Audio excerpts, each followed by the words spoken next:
अंदर साहब ये ओके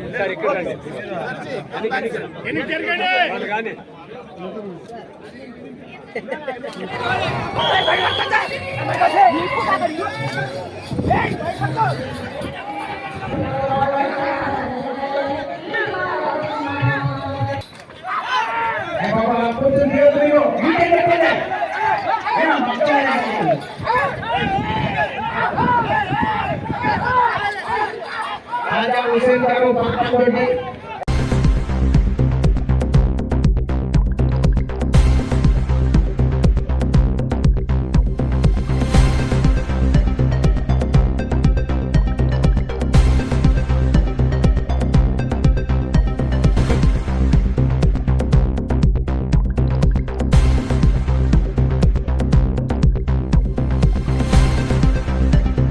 ಇವತ್ತು 25ನೇ ವರ್ಷ ಈ ಕಾರ್ಯಕ್ರಮ ಆಗೋದು. 25 ವರ್ಷದಿಂದಲೂ ಸತತವಾಗಿ ಕಾರ್ಯಕ್ರಮಗಳು ಮಾಡ್ತಾ ಬಂದಿದ್ದೀವಿ, ಈಗಲೂ ಮಾಡ್ತಾ ಇದ್ದೀವಿ. ಜನರ ಪ್ರೇರಣೆ, ಜನರ ಜನಸಂದಣಿ ಭಾಳಷ್ಟಾಗಿದೆ.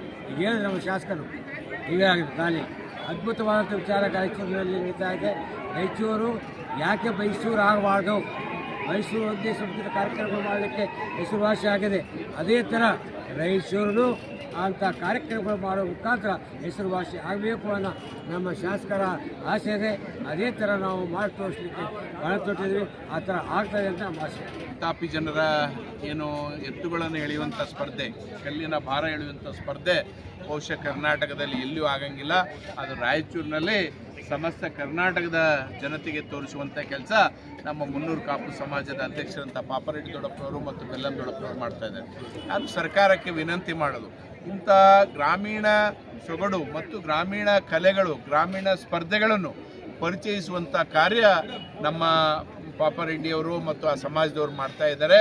ನಾನು ಸರ್ಕಾರಕ್ಕೆ ಒತ್ತಾಯ ಮಾಡ್ತೀನಿ, ಇದು ರಾಯಚೂರು ಜಿಲ್ಲೆಗೆ ಮಾತ್ರ ಸೀಮಿತ ಆಗಬಾರ್ದು, ರಾಯಚೂರು ತೆಲಂಗಾಣಕ್ಕೆ ಮಾತ್ರ ಸೀಮಿತ ಆಗಬಾರ್ದು, ಇದು ಕರ್ನಾಟಕದ ಹಬ್ಬ ಅಂತೇಳಿ ಡಿಕ್ಲೇರ್ ಮಾಡಬೇಕು.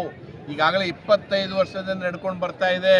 ತಾವು ದಯಮಾಡಿ ಇದನ್ನು ಕರ್ನಾಟಕದ ಹಬ್ಬ ಅಂತ ಡಿಕ್ಲೇರ್ ಮಾಡಿ ಪ್ರತಿ ವರ್ಷವೂ ಮುಖ್ಯಮಂತ್ರಿಗಳು, ಯಾರೇ ಮುಖ್ಯಮಂತ್ರಿಗಳು ಇರಲಿ, ಅವರು ಬಂದು ಇದನ್ನು ಉದ್ಘಾಟನೆ ಮಾಡಿ ಅದನ್ನು ನಡೆಸ್ಕೊಡ್ಬೇಕು, ಸರ್ಕಾರದ ವತಿಯಿಂದ ನಡೆಸಬೇಕಂತೇಳಿ ನಾನು ಸರ್ಕಾರಕ್ಕೆ ಒತ್ತಾಯ ಮಾಡಲಿಕ್ಕೆ ಬಯಸ್ತೇನೆ. ಅಧ್ಯಕ್ಷರಾದಂಥ ಸಾಂಸ್ಕೃತಿಕ ರಾಯಚೂರು ಹಬ್ಬದ ರೂವಾರಿಗಳಿಗೆ ಒಂದು ಗೌರವ ಸನ್ಮಾನವನ್ನು